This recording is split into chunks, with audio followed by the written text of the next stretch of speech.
होता है। जैसे कि अहम की ओर जब ध्यान करते रहते हैं तो स्वयं ही उस परमात्म स्वरूप को प्राप्त कर लेते हैं। जैसे यह पानी को अमृत है ऐसा समझ करके जब पढ़ता है तो वह जल भी अमृत के समान हो जाया करते हैं। ऐसे ही आपका जो ध्यान करता है, आपके जैसे मैं भी हूँ, इस तरह ध्यान करते करते वह भक्त भी एक दिन भगवान अवस्था को प्राप्त करता है। इस तरह कल हमने सुना था। अब आगे बताते हैं कि उस वीतराग भगवान को हम क्यों नहीं पहचान पाते हैं, क्या और अन्य देवों को हम किस तरह कल्पना करते हैं, इस बात को बतलाते हैं। त्वमेव वीततमसं परिवादिनोऽपि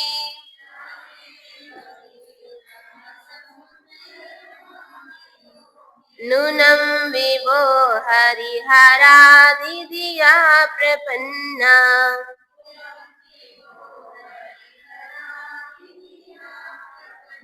किं काच कामलिभिरीशसितोऽपि शङ्खो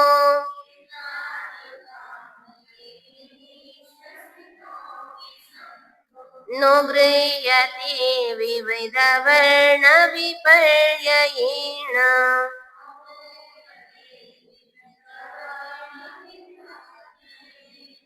त्वमेव वीततमसं परिवादिनोऽपि नूनं विभो हरिहरादिधियः प्रपन्ना किं काच कामलिभिरीशसितोऽपि शङ्खो नो गृह्यते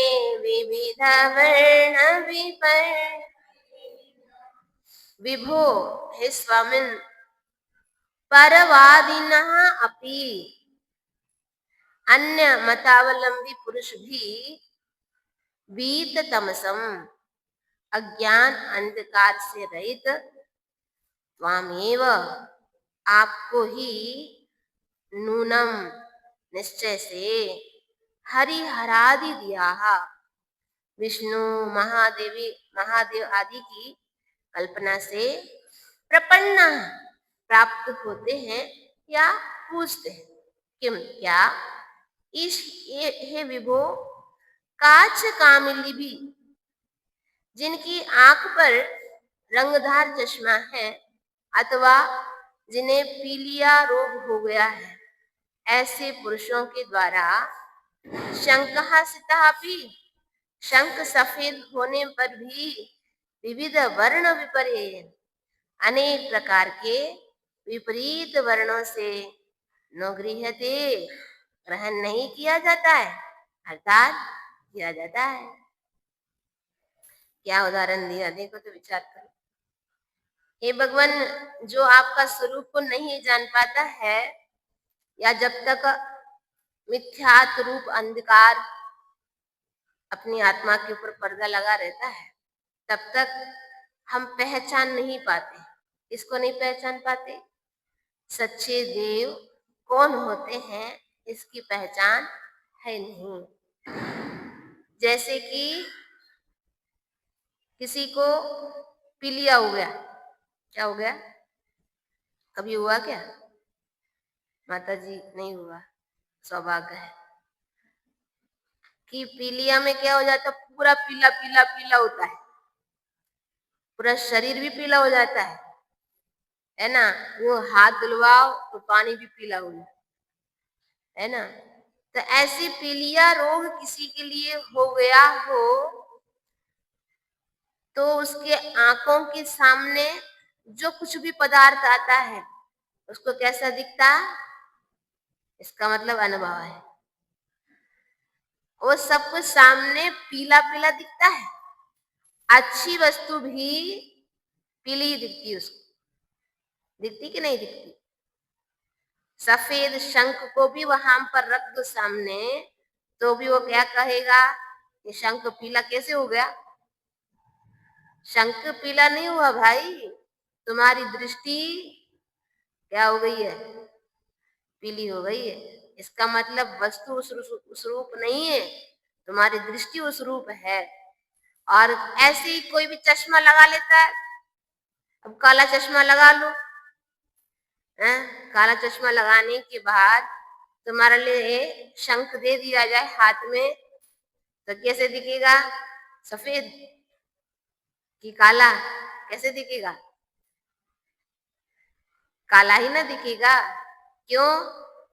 चश्मा का रंग वैसा है। इसलिए जैसा चश्मा लगाओ वैसे ही लोग भी दिखते हैं। तो अच्छा चश्मा लगाओ, काला वाला नहीं। क्या?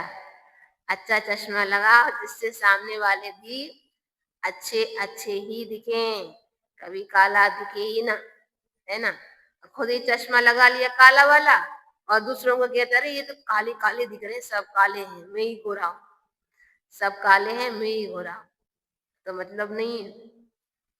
तो इसी प्रकार जैसे उसकी पीलिया से या रंगीन चश्मा से पदार्थ उसको सही स्वरूप उसका सामने नहीं दिख पाता उसको, वैसे ही अज्ञान अंधकार के माध्यम से मिथ्यात्व के उदय से देव का क्या स्वरूप होता, सच्चे देव का स्वरूप क्या है, कैसे होते हैं, वितरागी होते हैं इत्यादि का स्वरूप ना हो उसको नहीं मालूम होने के कारण क्या करता है? उल्टा स्वरूप को जानता है। जो रंगीन रंगीन हो, क्या?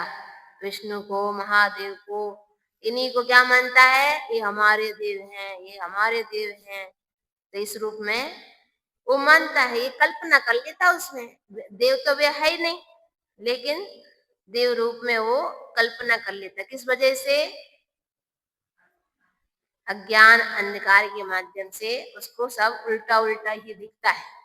मिथ्यात्व कर्म जिसका रहता है ना, उसको उल्टा उल्टा ही दिखता है। जैसे पीलिया वालों को उल्टा उल्टा दिखता है, ऐसे उसको भी उल्टा ही दिखता है। ये भगवान ऐसा कर्म हमारे जीवन में कभी ना आ पाए, कभी ना आ पाए। एक बार सच्चा स्वरूप मेरे समझ में आ जाए, उसके बाद वापस पुनः उस मिथ्यात्व कर्म में ना पहुंच पाए, ऐसी शक्ति हमेशा बनी रहे।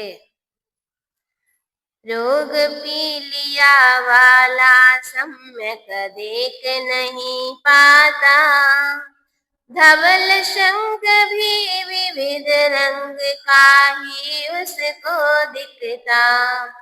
वीतराग प्रभु को जब देखे मिथ्या मत वाला, विष्णु आदि की परिकल्पना करता बेचारा। यह विपरीत मान्यता भव कानन में भटकाती, सम्यक श्रद्धा भक्ति ही शिव मंजिल पहुंचाती। पार्श्वनाथ कल्याण धाम को गाता हूँ, संकट हारी प्रभु चरणों में शीश नवाता हूँ। अब आगे उन सच्चे देव के लिए पहचान स्वरूप जो अष्ट प्रातिहार्य होते हैं उनका वर्णन करते हैं। तो सबसे पहला प्रातिहार्य कौन सा? अशोक प्रातिहार्य है, अशोक वृक्ष का, उसका वर्णन करते हैं। धर्मोपदेश समये सविधानुभावा,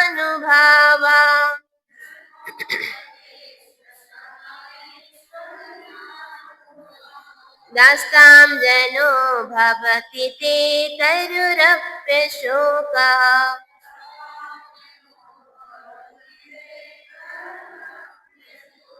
अभ्युद्गते दिनपतौ समहिरुहोऽपि,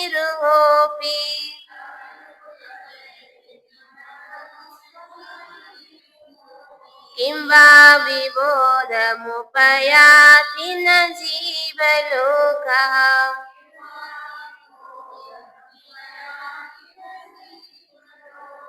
धर्मोपदेश समये सविधानुभावा, तस्तां जनो भवति ते तयुरप्यशोकः।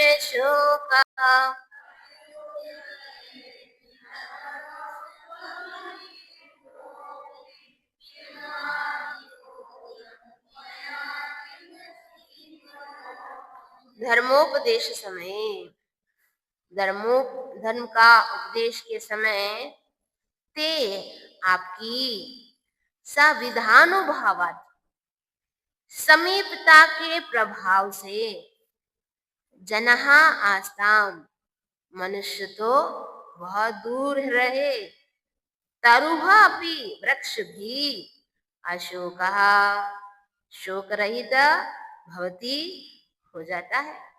वा अथवा दिनपतौ अभ्युत गते सति सूर्य के उदय होने पर समहीरुहा अपि जीवलोक वृक्षों सहित समस्त जीवलोक किम क्या विबोधम विकास विशेष ज्ञान को न उपयाति नहीं प्राप्त होते हैं, अर्थात होते ही हैं।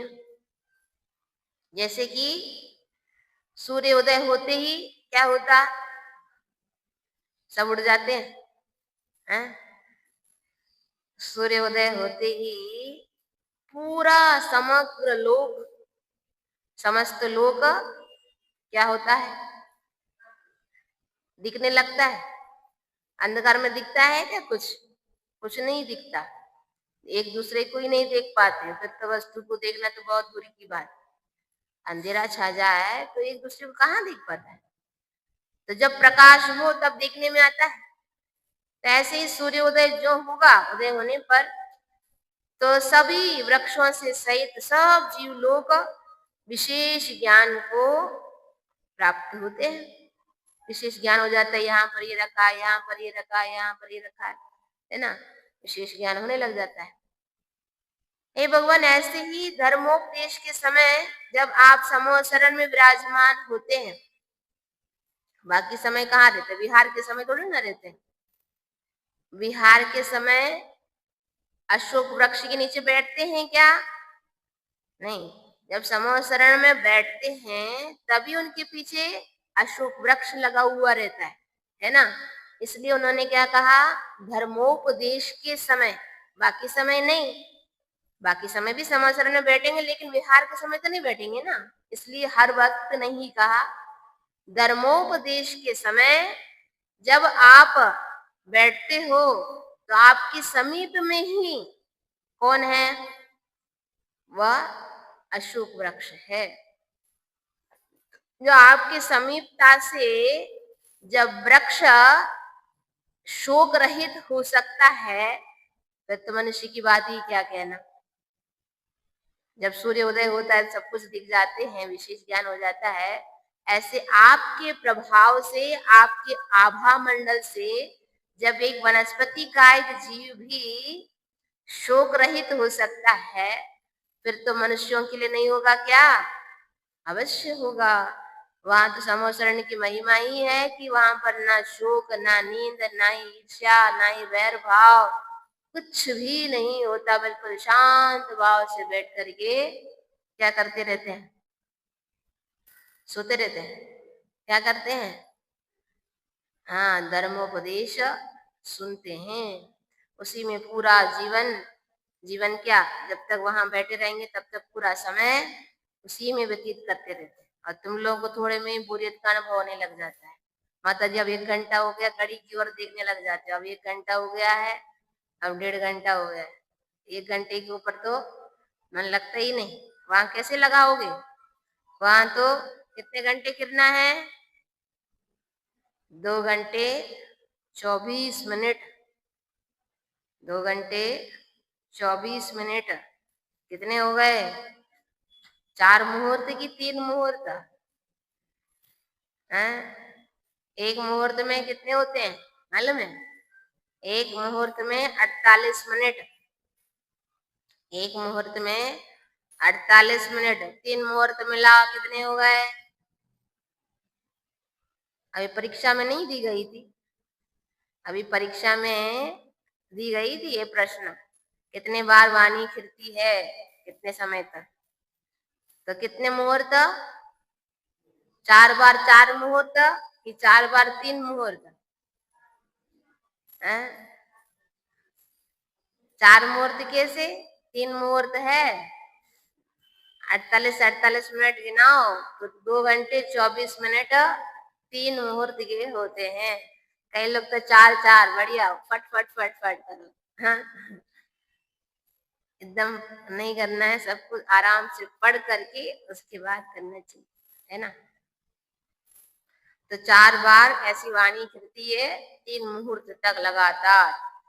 तो जब ऐसे धर्मोपदेश के समय अशोक वनस्पति का एक अशोक वृक्ष जब शोक रहित हो सकता है, फिर तो मनुष्य की क्या बात दूर है कि ये सब आपकी समीपता का प्रभाव है, आपका आभा मंडल का प्रभाव है।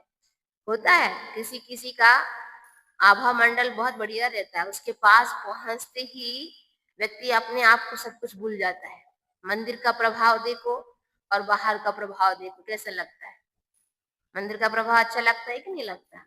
क्योंकि यहाँ भगवान का आभा मंडल का प्रभाव है। यहाँ पर शुद्धि का भी ध्यान रखा जाता है और प्रभु का भी बहुत अतिशय है। ऐसे घरों में मन नहीं लगता, घरों में क्या होता है, वही पंचपाप चलता रहता है, तो गाना कहीं टीवी कहीं ये कहीं वो। आज तो खूब सुना होगा गाना, है ना? हाँ। तो वही सुनने में आनंद आता है। तो वहां कभी धर्म ध्यान हो नहीं पाता जितना धर्म ध्यान यहाँ पर होता है। ये सब प्रभु का ही आभा मंडल का प्रभाव है। इसलिए कहते हैं कि जितना जाप तुम घर पे करोगे उतना ये कि यहाँ पर करके देख लो तो उतना पुण्य मिलता है। जितना घर में माला फिर तो उतना पुण्य नहीं मिलता जितना मंदिर में माला फिरने पर मिलता है। समव शरण में अतिशयकारी प्रातिहार्य होता, वृक्ष आपकी समीपता पा शोक रहित होता। मनुष्य की तो बात दूर है, तरु पाता साता, सूर्योदय से जीव लोक क्या प्रकाश ना पाता। बड़ भागी है जो प्रभु वर की समीपता पाते, तरवर से ही कालांतर में जिनवर हो जाते। पार्श्वनाथ कल्याण धाम की महिमा गाता हूँ, संकट हारी प्रभु चरणों में शीश नवाता हूँ। संकट हारी प्रभु चरणों में शीश नवाता हूँ। बोले पार्श्वनाथ भगवान की। जबानी के ज्ञान दे सुझे लो कालो, सो वाणी